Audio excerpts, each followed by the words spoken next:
بسم اللہ الرحمن الرحیم۔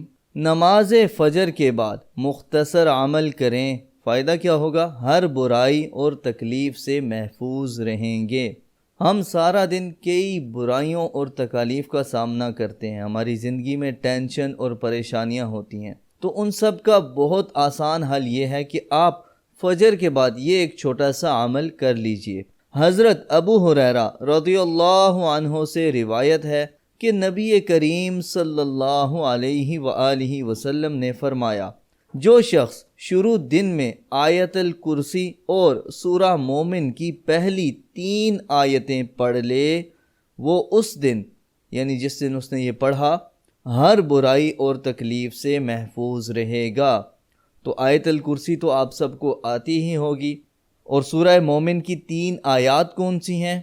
بسم اللہ الرحمن الرحیم، حامیم، تنزیل الکتاب من اللہ العزیز العلیم، غافر الذنب وقابل التوب شدید العقاب ذی الطول، لا الہ الا هو الیہ المصیر۔ کتنا مختصر سا عمل ہے، ایک مرتبہ آیت الکرسی اور یہ 3 آیات آپ نے ایک مرتبہ پڑھ لینی ہے۔ انشاءاللہ شام تک آپ ہر برائی اور تکلیف سے محفوظ رہیں گے۔ اور اگر آپ چاہتے ہیں کہ آپ کے پیارے دوست احباب بھی تکالیف اور برائیوں سے محفوظ رہیں تو یہ ویڈیو ان کے ساتھ بھی شیئر کیجئے گا، اور جب جب وہ اس دعا کو پڑھیں گے آپ کے نامہ اعمال میں اللہ تعالیٰ نیکیاں ایڈ کرتے جائیں گے۔ تو اس دعا کو زیادہ سے زیادہ شیئر کیجئے، اور ہمیں ہماری ٹیم کو اپنی خصوصی دعاؤں میں ضرور یاد رکھیے۔